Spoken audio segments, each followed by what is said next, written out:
Hello everyone, welcome back to our channel How to Tutorials. In today's video, we are going to see how you can update your Aramex application on your phone. Well, it is a quite simple process, so let's dive right into it. So the first thing that you have to do is open your App Store on your phone.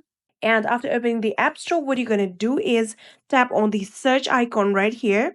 And after tapping on the search icon, now tap on the search bar right here and start typing Aramex. After you have typed down Aramex, now tap on the search button on your keyboard and then you will be able to see Aramex app just right here. Tap on it. And after tapping on it here, you can see a blue button written open in it.